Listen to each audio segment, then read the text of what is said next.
Hi, welcome to RAR Math. Today I'm doing a series of videos on probability. Today I'm going to be looking at union, intersection, complement, and kind of bringing these all together, including the concept of mutually exclusive. All right, there's a lot of letters in this. It can get really jumbly, so I'm going to do my best to kind of pull these concepts apart, so hopefully we can really see what's going on. I know the bottom of the video has D. The letters really go all the way to G, so there's going to be a little bit of sliding of the paper. So if you don't happen to have this question in front of you, you just happen to find this video on YouTube, you might want to write this part down because eventually we will be all the way down, and you might want to be able to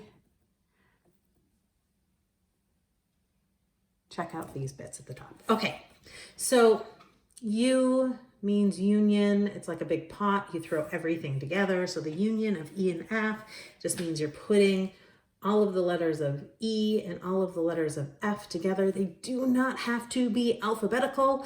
I am going to put them alphabetical. That's just my little thing. I like things alphabetical. It's kind of like people joining a party or sitting in a classroom. It doesn't have to be the alphabetical, but the one thing is this Y and this Y are the same Y, so you do not write them twice. So if an element is an E and it is an F, you do not write it twice because they are the same element.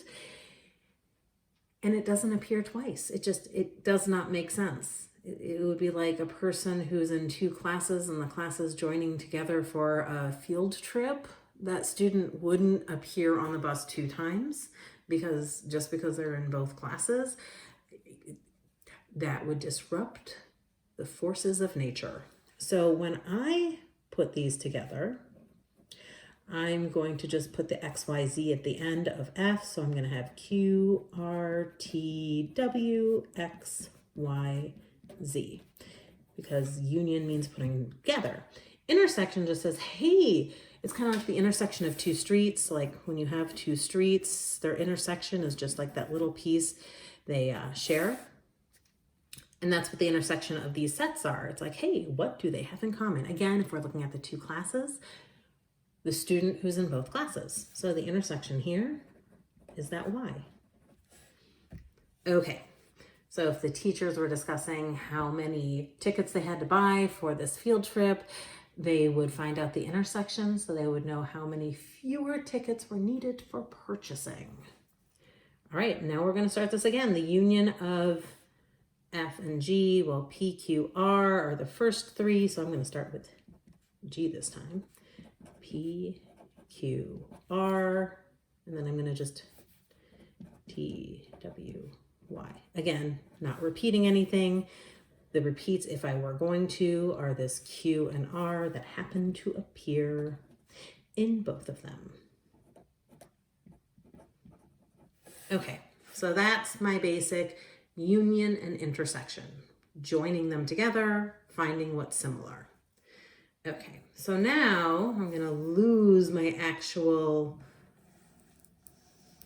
sets as I bring this down. Okay, complement. Complement means everything else. So if I bring my original set down, which was P, Q, R, S, T, V, W, X, Y, and Z, and I bring E down, and E was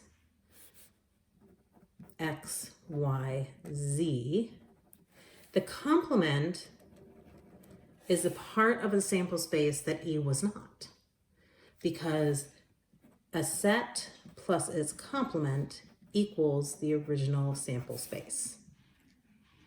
So if I know that the set is XYZ, then the complement is everything else. So P, Q, R, S, T, V, W.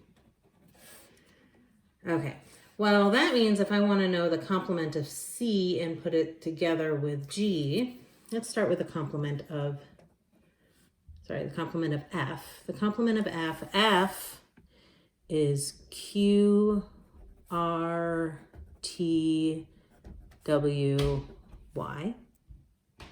So the complement is everything else. P, S, V, X, Z. We're not going for alphabetical this time. And then G is P, Q, R. P, Q, R. Okay. Whew.